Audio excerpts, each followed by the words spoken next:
The entire executive floor was decked out with blue and silver balloons, our company colors, of course. The conference room featured a massive cake with 500% growth scripted in blue icing. Everyone was clapping, smiling, staring at me, literally giving me a standing ovation as I walked in. 500% growth in 18 months during a recession. I remember thinking, this is it. This is the moment when all those late-night strategy sessions and skipped vacations finally count. My boss, Luther, our CEO, put his arm around me, squeezing my shoulder, beaming that proud father smile I'd chased for 3 years. Absolutely exceptional work, he said. Let's hear it again for the growth our marketing team has achieved. More applause, someone whistled, and my whole team looked at me with a mix of respect and validation, like they'd backed the right horse. Luther raised his hand for silence. Today marks a turning point for our company, he said in his announcement voice, the one that usually precedes bonuses or organizational shifts.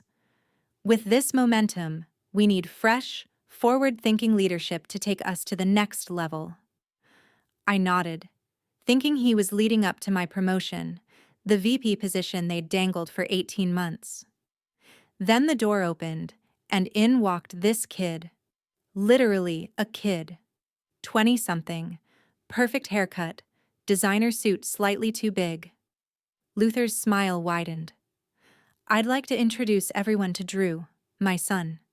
He'll be taking over as our new vice president of marketing, effective immediately. The silence in the room was suffocating. Drew walked straight to me, hand extended. I've heard so much about you, he said. Dad says you've built an incredible foundation for me to build on. Foundation like I was the dici. Concrete poured so this Nepo baby could stack his corner office on top. I shook his hand, smiled, congratulated him, even as the emails I'd sent that morning to our 5 biggest clients were already sitting in their inboxes, and lunch meetings lined up for next week. Hey, I'm Naomi Reed, 34, and if you're wondering whether I'm the villain or hero, honestly, I've stopped caring. Before I get into what happened next, hit that like button and subscribe, because this gets messy and it's a ride worth taking. Leave a comment if you've ever had your work stolen by someone who never had to earn a thing. I read every single one. So, back to that conference room. Everyone's eating cake, awkwardly congratulating this kid who's never managed so much as a lemonade stand, while I'm standing there with my career bleeding out on the floor. 3 years at this company, 12-hour days, working through pneumonia last winter because we couldn't miss our targets. When people start clearing out, Luther pulls me aside. Naomi, I need you to help Drew transition. Show him the ropes. Introduce him to the clients. You know. I nod, but inside I'm thinking about the fact that I've just been demoted without actually changing my title. I'd be doing the VP job while Junior gets all the credit. Of course, I say. Happy to help Drew succeed. Luther squeezes my shoulder again. You're a team player, Naomi. That's what I've always appreciated about you. Team player. The corporate euphemism for a woman who doesn't complain when we screw her over. I go back to my office, close the door, and just sit there. Not crying, not screaming, just eerily calm, because something inside me had finally snapped clean off. You know that feeling when disappointment is so complete that it wraps around and becomes clarity? That's where I was. Crystal clear clarity. My phone buzzes. It's a text from my friend Ela in accounting. WTF just happened. Call me ASAP. I don't call her. Instead, I open my laptop and pull up the dossier I'd been compiling for 6 months. See, I wasn't stupid. I'd seen the writing on the wall when Luther started bringing Drew to quarterly meetings, when he'd interrupt my presentations with fresh perspectives from his son who'd never worked a day in this industry. The dossier had everything. Client relationships, campaign strategies, but most importantly, it had the truth about our biggest client, Westbrook Industries. They represented 40% of our revenue, and Luther had been falsifying performance metrics to keep them on board.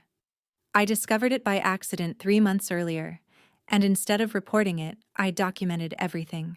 Insurance policy, I told myself. Drew knocks on my office door at 4:30 that afternoon. Hey, got a minute? Dad thought we should start the transition today. He sits across from me, one leg crossed over the other, examining his manicured fingernails. So, what should I know first? I smile. Warm. Professional. Well, let's start with our client roster. Why don't we go through them one by one? For the next hour, I give him exactly what he's expecting. Surface-level overviews. Nothing he couldn't get from reading our quarterly reports. He takes a few notes, mostly nods, and checks his phone at least a dozen times. Great. This is super helpful, he finally says, standing.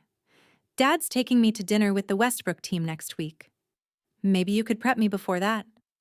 Actually, I say, I've already scheduled a lunch with Marcus Westbrook tomorrow. Routine check-in. Why don't you join us? Drew looks briefly panicked. Tomorrow, I have a golf thing with your fraternity brothers. I finish for him. No problem. I'll reschedule for next week so you can join. Relief washes over his face. That would be great. Thanks. After he leaves, I send a text to Marcus Westbrook. Looking forward to our lunch tomorrow. I have some important information to discuss. That night, I didn't sleep. I sat on my balcony 15 floors up, watching the city lights and thinking about loyalty, about value, about what happens when you pour everything into a company that treats you as disposable. My sister calls around midnight. Mom said you sounded off on the phone. Everything okay? I tell her about the promotion, about Drew, about standing there eating cake that celebrated my accomplishments while simultaneously marking my irrelevance. Quit, she says immediately. With your track record, you could walk into any marketing firm in the city. It's not that simple, I tell her. Why not? Why not indeed? I think. Pride? The 3 years I'd invested? The unfinished business? I'm not done there yet, is all I say.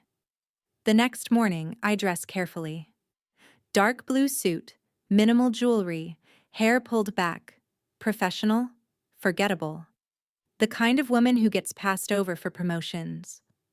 Marcus Westbrook is already at the restaurant when I arrive. 50-something, old money, the kind of man who refers to women in business as gals without irony. His company had been with our firm for a decade. Naomi? He says, standing to greet me. Always a pleasure. Luther tells me you've been doing exceptional work. I smile. That's actually what I wanted to discuss. For the next 20 minutes, I walk him through his company's actual performance metrics versus what we'd been reporting. I show documentation, email trails. The discrepancies are significant enough that, if Westbrook had been making decisions based on our falsified data, it could constitute fraud. Marcus's face gets progressively redder. Are you telling me Luther has been lying to me for 3 years? Not 3 years, I correct him. The falsification began 18 months ago when I took over the department and started implementing changes that would actually generate real growth. Why are you showing me this? He demands. You realize this could terminate our contract? I take a sip of water, calm, measured. I'm starting my own firm. Smaller, more focused, with complete transparency. I'd like Westbrook to be my first client. He stares at me. You're blackmailing me. I'm offering you a choice. Stay with a company that's been deceiving you, or move to one founded on honesty. I'm not asking for an answer today. Think about it. I slide my new business card across the table. Simple, elegant. Reed Strategy Group in silver lettering. I'd had them printed 2 months ago. One more thing, I add. I've accepted a lunch invitation with Luther and his son next week. I haven't mentioned any of this to them. What exactly are you playing at? Marcus asks, pocketing my card. I'm not playing, I reply. That's the difference between me and Luther. Over the next 5 days, I meet with our other 4 major clients. Each meeting follows the same pattern: documentation of discrepancies, my new business card, no pressure for an immediate decision. Drew shadows me around the office, asking basic questions about marketing strategies I'd implemented years ago. I answer everything thoroughly, professionally. I introduce him to the team, explain workflows, walk him through our analytics platforms. "You're being really cool about all this," he says on Friday afternoon. "Dad thought you might be difficult." "Why would I be difficult? It's just business, right?" He nods, relieved. "Exactly. Just business." The following Tuesday is the lunch with Westbrook, Luther, Drew, Marcus, and me. We meet at Delano's, the overpriced steakhouse where Luther always entertains important clients. Luther orders expensive wine, talks about golf, introduces Drew as the fresh blood our company needs. Marcus is polite, but reserved. He glances at me occasionally, but I keep my expression neutral. "So," Luther says eventually, "Drew will be taking over the Westbrook account personally. We want to give you our top-tier attention." Marcus dabs his mouth with his napkin. "Actually, Luther, I've been meaning to discuss our contract." Luther's smile doesn't falter, but his eyes sharpen. "Of course, we're always open to adjustments." "It's not an adjustment, we're terminating." The silence that follows is even more profound than the one in that balloon-filled conference room. Luther's smile freezes. "Terminating? Marcus, we've been partners for a decade. If there's an issue, the issue is integrity," Marcus interrupts. "Or rather, your lack of it."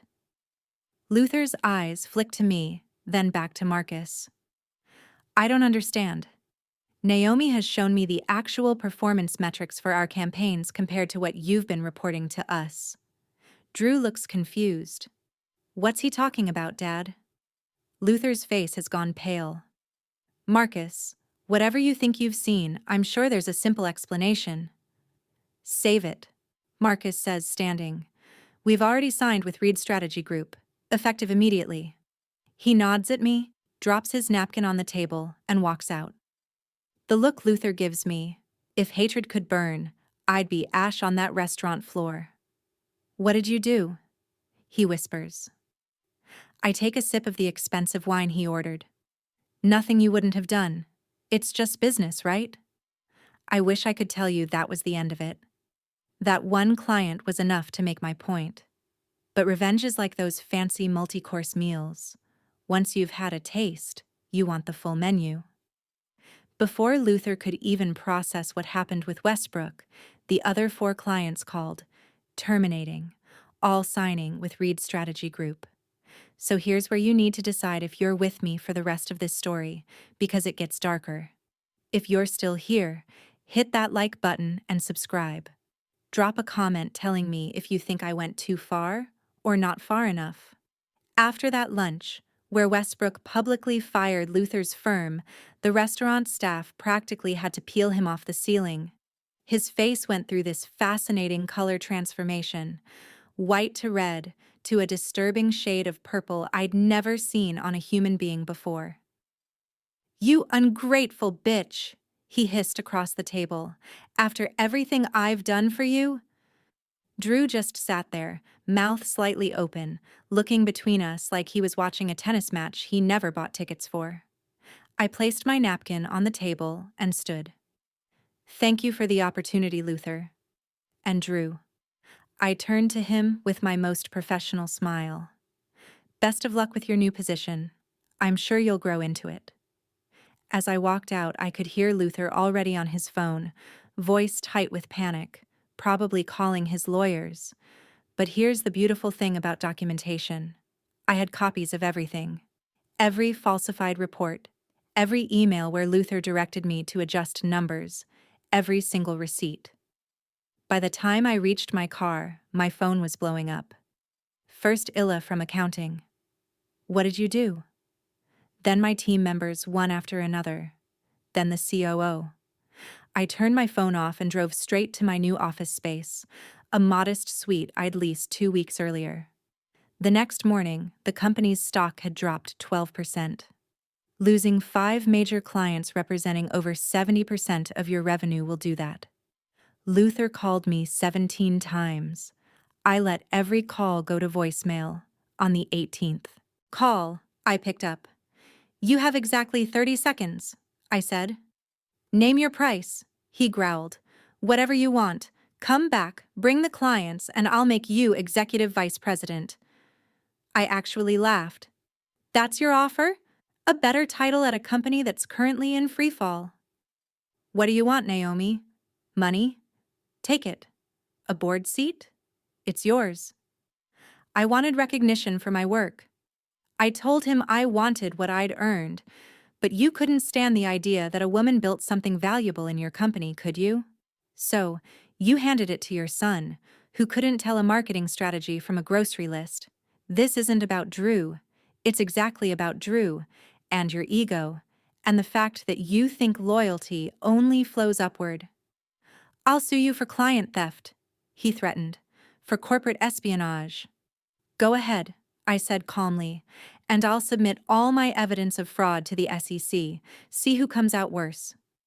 After a long silence, he asked, "Is that what this is? Blackmail?" "No, Luther. This is consequences." I hung up and blocked his number. Over the next month, my new company grew faster than I'd anticipated. Not just with the 5 clients I'd taken, but with 3 more who'd heard through industry channels what had happened. Turns out Luther had been playing the same games with multiple clients. My former team members started reaching out one by one. First Amara, my brilliant analytics manager, then Kai, our creative director. Within 6 weeks, I'd hired 7 people from my old department, bringing their expertise, client relationships, and most importantly, their loyalty. The messages from Luther came through other channels, mutual connections, industry events, all the same theme. He was willing to settle, to make peace. I ignored them all. Then, one evening after everyone had left the office, there was a knock on my door. It was Drew. He looked different, thinner, the expensive suit now properly tailored but somehow less shiny, the swagger replaced with something approaching humility. "Can we talk?" he asked. I gestured to the chair across from my desk. 5 minutes. He sat down, rubbing his palms on his knees. "The company's filing for Chapter 11 next week." I nodded. This wasn't news to me. I still had friends in their finance department. "Dad's being investigated by the SEC," he continued, "and 3 other clients have filed lawsuits." "That sounds like a Luther problem," I said. Drew looked up, meeting my eyes directly for perhaps the first time. "I didn't know about the falsified reports, I swear." "Would it have mattered if you did?" He thought about it, then shook his head slowly. "Probably not. Not then." At least he was honest. "I'm not here to ask for your help," he said. "Or forgiveness. I wanted you to know that I see it now. What he did to you. What I was part of." I studied him for a moment. "Why, are you really here, Drew?" He reached into his jacket and pulled out a flash drive. "This has everything. Dad's offshore accounts, the shell companies, the client lists he's been hiding from the board. He's been siphoning money for years." I didn't reach for it. "Why give this to me?" "Because you're the only one who wasn't afraid to stand up to him," he said, his voice cracking slightly. "And because I've spent my entire life watching him crush people who got in his way, including my mom." This was new information. Luther's ex-wife had vanished from the company narrative years ago. "He drove her to a breakdown," Drew continued, "then used it to get full custody of me and control of her shares in the company. He's not a good person, and I don't want to be him anymore." I finally took the flash drive. "What do you expect me to do with this?" "Whatever you think is right," he said, standing. That's all I wanted to say. After he left, I sat there turning the flash drive over in my hands. I should have felt triumph, vindication. Instead, I felt tired, the kind of bone-deep exhaustion that comes after months of channeling rage into action. I plugged in the flash drive. Drew hadn't exaggerated. Luther had been stealing from his own company for over a decade, millions siphoned through elaborate financial schemes, client contracts with hidden clauses, evidence of tax fraud that would make an IRS agent salivate. What happened next is where people usually divide on whether I'm the villain or the hero in this story. I didn't go to the SEC. I didn't call the police. Instead, I called Elliot Westmore, the business reporter who'd been covering Luther's company's decline. "I have a story for you," I said, "but I need certain assurances." The next morning, his exposé hit. It detailed every aspect of Luther's fraud, except the parts involving his son. The article mentioned an anonymous insider who provided documentation. By noon, Luther's company had halted trading. By evening, he was being led out of his office building by federal agents, cameras flashing in his face. I watched it all unfold on the news, sitting in my living room with a glass of wine. No cheering, no celebration, just closure. 3 days later, Drew showed up at my office again. "Thank you," he said simply, "for leaving me out of it." I nodded. "What will you do now?" He shrugged. "Start over somewhere new. Maybe actually learn the business from the ground up. Good luck with that." He turned to leave, then paused. "He always said you were the smartest person in the company. Even before everything, he was afraid of you. I think he should have been afraid of underestimating me," I replied. After Drew left, Amara came into my office. "Was that who I think it was?" "Yes." I looked out my window at the city skyline and thought, "Nothing. It's over." But it wasn't quite over. The industry fallout continued for months. Luther's trial became a cautionary tale in business ethics courses. His company was acquired for pennies on the dollar by a competitor. Former employees scattered to various firms, many landing at mine. 6 months after I started Reed Strategy Group, we moved to a larger office. A year later, we were handling accounts twice the size of my former clients. I hired 30 people, then 50. On the second anniversary of that balloon-filled conference room humiliation, I received a letter. No return address. Inside was a news clipping about Luther's sentencing. 15 years for fraud, embezzlement, and tax evasion. Scrawled at the bottom, in handwriting I didn't recognize. "The house of cards always falls eventually."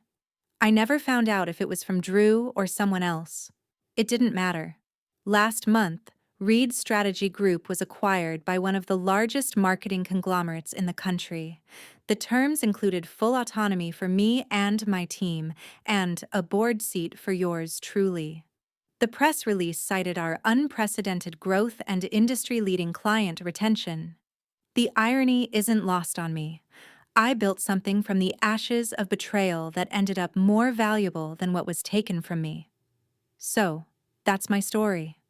Not a clean, neat revenge fantasy where I walked away into the sunset after destroying my enemy. The reality was messier, more complicated. It cost me friendships, sleep, and probably a few years off my life from stress. Was it worth it? I still ask myself that question. Luther lost everything. His company, his freedom, his reputation. His son lost his inheritance and his name. I gained a successful company and industry respect. But the woman who stood in that conference room eating celebration cake while being publicly replaced, she's gone. In her place is someone harder, sharper, less willing to trust. If there's a lesson here, maybe it's this. Sometimes the greatest revenge isn't what you do to others, but what you build from what they tried to take from you. If this story resonated with you, please hit that like button and subscribe. I'd love to know in the comments whether you think I went too far, not far enough, or if you've ever had to rebuild after someone tried to destroy what you created. Your stories matter to me because they remind me that mine isn't unique. We're all fighting battles others can't see. Thank you for listening. This is Naomi Reed, reminding you that the best revenge isn't served cold, it's served successful.